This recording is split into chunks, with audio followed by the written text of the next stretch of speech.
Calculate the change gear to cut 3 start thread having a pitch of 1.5 mm. The lead screw has pitch of 6 mm. Calculate करना है change gear का, जिसके लिए दिया गया 3 start thread के 3 start thread pitch के हमें कैलकुलेशन गियर ट्रेंड की कैलकुलेशन करना है, जिसमें पिच दिया गया है 1.5 mm की और लीड स्क्रू दिया है 6 mm का। तो इसका जो कैलकुलेशन है इस फार्मूला के सहायता से कैलकुलेट करके निकाला जाता है। तो हम इसे भी हम फार्मूला से कैलकुलेट करके एक्सप्लेनेशन में दिखाने वाले। सबसे पहले ऑप्शन हम देख लेते हैं। ऑप्शन जो पहला दिया है, ड्राइवर होता है 45 टीथ के या फिर और ड्रिवन 60 टीथ के। सेकंड ऑप्शन है ड्राइवर 60 टीथ ड्रिवन 50 टीथ। तीसरा ऑप्शन है ड्राइवर 30 टीथ ड्रिवन 70 टीथ। और चौथा ऑप्शन है ड्राइवर 50 टीथ और ड्रिवन 100 टीथ। तो जैसे क्वेश्चन में पूछा गया था कि 1.5 मिलीमीटर की पिच वाले 3 स्टार थ्रेड को काटने के लिए गियर ट्रेन की कैलकुलेशन करें, जबकि लीड स्क्रू 6 mm दिया है। तो इसका सही आंसर आता है ऑप्शन नंबर ए, ड्राइवर 45 टीथ और ड्रिवन 60 टीथ। तो किस प्रकार से आते हैं, तो इसका एक्सप्लेनेशन भी हम यहाँ पर देखते हैं। तो यहाँ पर आप देख सकते हैं जो हमारा फॉर्मूला था, फॉर्मूला क्वेश्चन को एज इट इज रखा, उसके बाद एक्सप्लेनेशन में सबसे पहले क्या आता है, फॉर्मूला। फॉर्मूला यहाँ पर आप देख सकते हैं, gear ratio is equal to lead of work divided by lead of lead screw. यह फार्मूला का उपयोग करके गियर का कैलकुलेट किया जाता है। तो इसमें और एक चीज याद हुआ था, मल्टी स्टार्ट थ्रेड यहाँ पर क्वेश्चन में बोला गया था। तो जब मल्टी स्टार्ट क्वेश्चन में दिया जाता है तो इस प्रकार से थोड़ा कैलकुलेशन बढ़ता है। Multi start thread lead of work into pitch. तो लीड ऑफ वर्क हमें कितना दिया गया था, 1.5 mm। जितने पिच का हमें थ्रेड कट करना होता है उसे ही बोला जाता है लीड ऑफ वर्क। तो लीड ऑफ वर्क कितना दिया है, 1.5 mm, और मल्टीप्लाई किससे करना है, पिच। तो 1.5 को मल्टीप्लाई बाय 3, मतलब 3 स्टार्ट है, इसलिए 3 से हमें मल्टीप्लाई करेंगे तो आंसर कितना आता है, 4.5 mm। उसके बाद फार्मूला जैसे कि वैसे रखना है, lead of work divided by lead of lead screw. Formula में वैल्यू पुटअप करना है, लीड ऑफ वर्क हमारा 4.5 divided by lead of lead screw कितना है, 6 mm। तो इसमें इसके बाद इन दोनों को एक ऐसे संख्या से मल्टीप्लाई करना है जो 20 टीथ और 120 के टीथ के बीच में आ जाना चाहिए। तो यहाँ पर आप देख सकते हैं हमने मल्टीप्लाई किससे किया है, 10 से। तो हमारा सबसे पहला ऊपर था lead of work 4.5 multiply by 10 कितना आता है, 45 driver.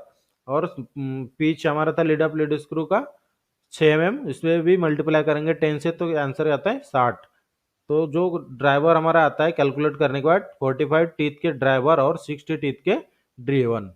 Next question, what is the name of the device. Screen पर आपको एक डिवाइस दिखाया गया है, तो इस डिवाइस का नाम क्या है जो क्वेश्चन में पूछा गया है। इसमें देख सकते हैं यू स्लॉट कटे हुए हैं, बीच में भी एक होल है। तो इसलिए पहला ऑप्शन है ड्राइविंग प्लेट, दूसरा कैच प्लेट, तीसरा सॉलिड फेस प्लेट और चौथा कैट हेड। तो जैसे क्वेश्चन में पूछा गया था कि स्क्रीन पर दिखाया गया डिवाइस का नाम क्या है, तो इसका नाम है option number C, solid face plate. Next question, what is the purpose of slot provided in the device. तो जो यहाँ पर आप देख सकते हैं जो हमारा फेस प्लेट है, इसमें जो स्लॉट कटे हैं, तो इस स्लाइड का पर्पज क्या है जो क्वेश्चन में पूछा गया है। तो इसके लिए पहला ऑप्शन है for cutting single star thread, मतलब सिंगल स्टार थ्रेड कट करने के लिए। दूसरा ऑप्शन है supporting eccentric job during turning, eccentric job की टर्निंग करते समय सपोर्ट देने के लिए। या फिर तीसरा ऑप्शन है सपोर्टिंग लेंथली जॉब ड्यूरिंग टर्निंग, मतलब बड़े आकार की बड़े लंबाई की जॉब को सपोर्ट देने के लिए टर्निंग करते समय। या फिर चौथा ऑप्शन है फॉर मल्टी स्टार थ्रेडिंग करते समय। जैसे क्वेश्चन में पूछा गया था कि जो फेस प्लेट दिखाया गया है इसमें स्लॉट कटा होने का पर्पज क्या है, मतलब उद्देश्य क्या है। तो इसका आंसर है option number D, for multi start threading. Next question, where multi start thread are use, multi start thread का उपयोग कहाँ किया जाता है, यही क्वेश्चन में पूछा गया है। इसके लिए पहला ऑप्शन है फॉर इजी अलाइनमेंट, मतलब इजी अलाइनमेंट के लिए। दूसरा पावर ट्रांसमिशन के लिए, क्विक पावर ट्रांसमिशन के लिए। तीसरा ऑप्शन है इजी एंगेजमेंट के लिए। और चौथा ऑप्शन है फॉर जनरल फास्टनिंग पर्पज। तो जैसे क्वेश्चन में पूछा गया था कि मल्टी स्टार थ्रेड कहाँ पर उपयोग किया जाता है, तो मल्टी स्टार थ्रेड जो है हमारा, इसका उपयोग किया जाता है for quick power transmission. Next question, quick transmission मतलब अगर कोई भी चीज़ को अगर जल्दी हमें खोलना है तो उस समय, या फिर जल्दी से ढीला करना है तो उस समय मल्टी स्टार्ट थ्रेड का उपयोग किया जाता है। Next question, calculate the pitch diameter of 24 into 3 mm square thread. एक स्क्वायर थ्रेड का साइज दिया गया, इसका हमें पिच डायमीटर कैलकुलेट करना है। तो यहाँ पर आप देख सकते हैं 24 इंटू 3 mm साइज दिया गया है, जिसका हमें पिच डायमीटर कैलकुलेट करना है। तो इसका भी हम कैलकुलेशन किस तरह से करके निकाला जाता है ये भी हम देखेंगे एक्सप्लेनेशन में। सबसे पहले ऑप्शन देख लेते हैं। ऑप्शन पहला है 21 mm, दूसरा ऑप्शन है 21.5 mm, तीसरा ऑप्शन है 22.5 mm और चौथा ऑप्शन है 24 mm। जैसे क्वेश्चन में पूछा गया था कि पिच डायमीटर हमें कैलकुलेट करना है, जिसके लिए साइज दिया गया है 24 इंटू 3। तो जो इसका आंसर आता है ऑप्शन नंबर सी 22.5 mm। तो ये आंसर किस प्रकार से आता है यहाँ पर एक्सप्लेनेशन आप देख सकते हैं। एक्सप्लेनेशन में सबसे पहले कैलकुलेट जो करना है वो फार्मूला यूज करना है, पिच डायमीटर में कैलकुलेट करना था। तो pitch diameter is equal to major diameter minus depth into pitch. तो मेजर डायमीटर कितना दिया है 24 mm, इसे इस तरह से रखेंगे। उसके बाद माइनस का सिंबल है और डेप्थ कितना होता है स्क्वायर थ्रेड का 0.5 mm डेप्थ होता है स्क्वायर थ्रेड का। और मल्टीप्लिकेशन में कितना रखना है जो पिच दिया गया है एम 24 इंटू 3, 3 mm पिच दिया था तो 3 mm को इस तरह से रखना है। उसके बाद दोनों का मल्टीप्लाई करने के बाद कितना आता है सबसे पहले मल्टीप्लाई कर लेना है।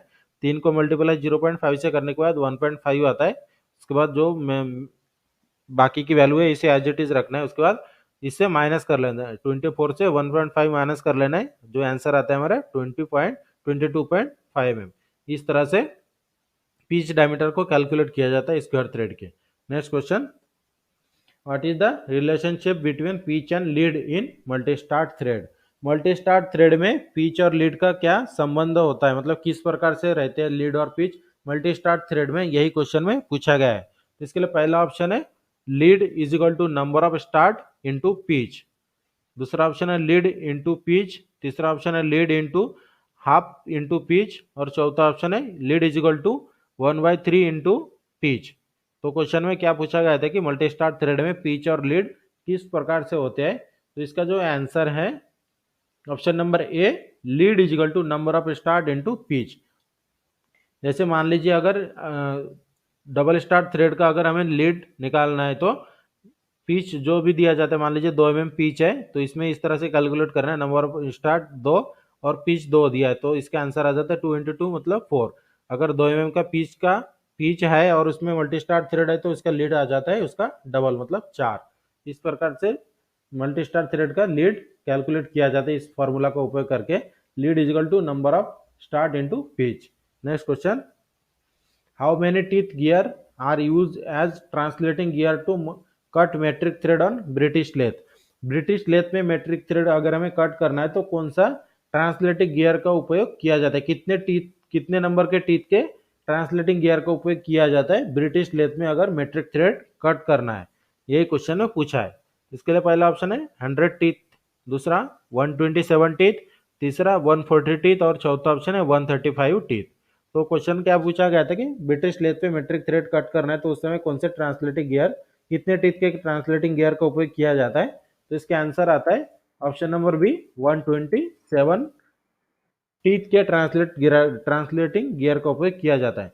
और ट्रांसलेटिंग गियर हमारा दो ही साइज के होते हैं, एक होता है 63 टीथ वाला और दूसरा आता है 127 टीथ के। Next question, the power is transmitted by the lead screw to the carriage through. Lead screw द्वारा अगर पावर ट्रांसमिट करना है कैरेज तक तो किसके माध्यम से किया जाता है पावर को ट्रांसमिट, यही क्वेश्चन में पूछा गया है। कि क्वेश्चन में पूछा गया था कि द पावर इज ट्रांसमिटेड मतलब पावर को अगर हमें ट्रांसमिट करना है लीड स्क्रू से कैरेज तक तो उस समय किसका उपयोग किया जाता है, यही क्वेश्चन में पूछा है। इसके लिए पहला ऑप्शन है गियर बॉक्स, दूसरा वर्म एंड गियर, तीसरा रैक एंड पिनियन और चौथा ऑप्शन है हाफ नट। तो क्वेश्चन में क्या पूछा गया था कि लीड स्क्रू से कैरेज तक का अगर हमें पावर ट्रांसमिट करना है तो किसके माध्यम से पावर ट्रांसमिट किया जाता है। तो इसके आंसर है ऑप्शन नंबर डी, हाफ नट। क्योंकि जब भी हम थ्रेडिंग करते हैं लेथ मशीन के ऊपर, जब तक हम हाफ नट को एंगेज नहीं करते तब तक हमारा कैरेज मूवमेंट नहीं करता है। Next question, which one of the following centre is suitable while cutting taper by set over method. अगर हमें टेपर टर्निंग करना है बाय सेट ओवर मेथड के सहायता से तो उस समय कौन से सेंटर का उपयोग किया जाता है, यही क्वेश्चन में पूछा गया है। तो इसके लिए पहला ऑप्शन है प्लेन सेंटर, दूसरा हाफ सेंटर, तीसरा बॉल सेंटर और चौथा ऑप्शन है रिवॉल्विंग सेंटर। तो क्वेश्चन में क्या पूछा गया था कि अगर हमें टेपर टर्निंग करना है बाय सेट ओवर मेथड के सहायता से तो उस समय कौन से सेंटर का उपयोग किया जाता है। तो इसके आंसर है option number C, ball centre.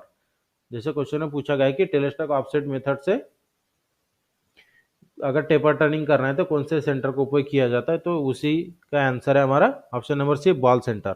Next question, the sliding surface of lathe bed is, जो लेथ मशीन के बेड होता है उसके ऊपर जो स्लाइडिंग सरफेस होता है उसके ऊपर कौन सा ऑपरेशन किया हुआ रहता है, यही क्वेश्चन में पूछा गया है। तो इसके लिए पहला ऑप्शन है फ्लेम हार्डनिंग, दूसरा केस हार्डनिंग, तीसरा नॉर्मलाइजिंग और चौथा ऑप्शन है टेम्परिंग। तो जैसे क्वेश्चन में पूछा गया है कि लेथ मशीन के बेड का जो स्लाइडिंग सरफेस होता है उसके ऊपर कौन सा प्रोसेस किया हुआ रहता है, तो इसके आंसर है ऑप्शन नंबर ए, फ्लेम हार्डनिंग।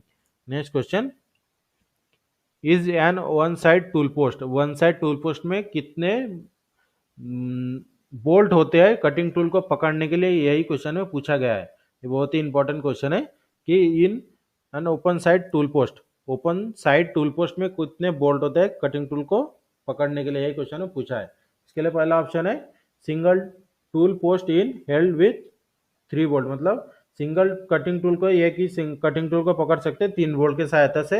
या फिर दूसरा ऑप्शन है एक ही कटिंग टूल को पकड़ता है एक ही बोल्ट की सहायता से। या फिर दूसरा ऑप्शन है, तीसरा ऑप्शन है दो टूल को पकड़ सकते हैं 3 बोल्ट की सहायता से। या फिर चौथा ऑप्शन है दो बोल्ट के साथ दो टूल को पकड़ सकते हैं एक बोल्ट की सहायता से।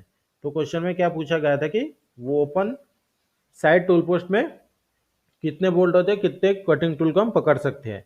तो इसके आंसर है option number A, single tool post in held with 3 bolt, मतलब सिंगल एक ही टूल को हम पकड़ सकते हैं एट ए टाइम और 3 बोल्ट के सहायता से। Next question, the included angle of the counter sinking portion of the centre drill of type B use for protecting the centre hole. जैसे क्वेश्चन में पूछा गया है कि जो हमारा सेंटर ड्रिल होते हैं, तो सेंटर ड्रिल 3 प्रकार के होते हैं, ए, बी और सी। तो इसमें पूछा गया है कि बी टाइप के सेंटर ड्रिल का काउंटर सिंकिंग पोर्शन वाला एंगल कितना होता है। तो जैसे कॉम्बिनेशन जो सेंटर ड्रिल होता है इसमें 2 तरह के हम कर सकते हैं, एक ड्रिलिंग भी कर सकते हैं, दूसरा काउंटर सिंकिंग भी होता है। तो जो बी टाइप के जो कॉम्बिनेशन ड्रिल या फिर सेंटर ड्रिल है उसका जो काउंटर सिंकिंग वाला भाग है उसका एंगल कितना होता है, यही क्वेश्चन में पूछा है। इसके लिए पहला ऑप्शन है 75 डिग्री, दूसरा 90 डिग्री, तीसरा 100 डिग्री और चौथा है 120 डिग्री। जैसे क्वेश्चन में पूछा गया था कि बी टाइप के सेंटर ड्रिल का काउंटर सिंकिंग वाला जो भाग होता है उसका एंगल कितना होता है, इसका आंसर है option number D, 120 degree. Next question, the tailstock barrel has in internal taper, tailstock barrel के अंदर एक इंटरनल टेपर कटे होते हैं। Which one of the following standard taper is provided in the barrel bore, जो इस टेलेस्टॉक barrel के अंदर इंटरनल टेपर टर्निंग किया हुआ रहता है उस टेपर कौन से टाइप के टेपर कटे हुए होते हैं टेपर टेलेस्टॉक बैरल के बोर के अंदर, यही क्वेश्चन ने पूछा है कि टेलेस्टॉक बैरल बोर के अंदर कौन से टाइप का स्टैंडर्ड टेपर कटा हुआ रहता है, यही क्वेश्चन में पूछा है। तो इसके लिए पहला ऑप्शन है मेट्रिक टेपर, दूसरा मोर्स टेपर, तीसरा जर्नो टेपर और चौथा ऑप्शन है ब्राउन एंड शार्प टेपर। तो जैसे क्वेश्चन में पूछा गया था कि टेलेस्टॉक बैरल के अंदर कौन से टाइप के इंटरनल टेपर कटे हुए होते हैं, तो इसका आंसर है option number B, Morse taper. Next question, which on of the following diameter of the workpiece should be turn before cutting external thread, external thread को काटने से पहले वर्कपीस के निम्नलिखित में से कौन सा डायमीटर बनाया जाता है, यही क्वेश्चन में पूछा गया है। जैसे कोई भी अगर हम थ्रेडिंग करते तो थ्रेडिंग करते समय सबसे पहले अगर एक्सटर्नल थ्रेडिंग हमें करना है तो सबसे पहले कौन से डायमीटर को तैयार किया जाता है टर्निंग करके, यही क्वेश्चन में पूछा है। तो इसके लिए पहला ऑप्शन है मेजर डायमीटर, दूसरा कोर डायमीटर मतलब माइनर डायमीटर होता है, तीसरा ऑप्शन है पिच डायमीटर और चौथा ऑप्शन है हेड डायमीटर। तो क्वेश्चन में क्या पूछा गया था कि अगर एक्सटर्नल थ्रेडिंग हमें करना है तो सबसे पहले कौन से डायमीटर को टर्निंग करके तैयार किया जाता है, तो इसके आंसर है option number A, major diameter of thread.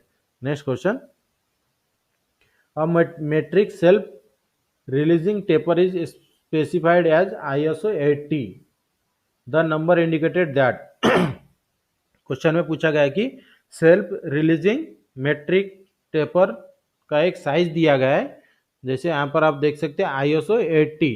तो 80 क्या दर्शाता है, यही क्वेश्चन में पूछा गया है कि जो सेल्फ रिलीजिंग टेपर है, metric self releasing taper 80 number के, तो उसमें से 80 क्या दर्शाता है, यही क्वेश्चन में पूछा है। क्वेश्चन बहुत ही इंपॉर्टेंट क्वेश्चन है। इसके लिए पहला ऑप्शन है length of taper is 80 mm, मतलब जो सेल्फ रिलीजिंग टेपर है उसकी टेपर की लंबाई कितना है, 80 mm, जो ऑप्शन पहला बता रहा है। जो ऑप्शन सेकंड है big diameter of taper is 80 mm, मतलब टेपर का बड़ा डायमीटर 80 mm है। या फिर तीसरा ऑप्शन है small diameter of taper is 80 mm, मतलब टेपर का दूसरा एंड जो छोटा डायमीटर होता है उसकी डायमीटर का साइज कितना है, 80 mm।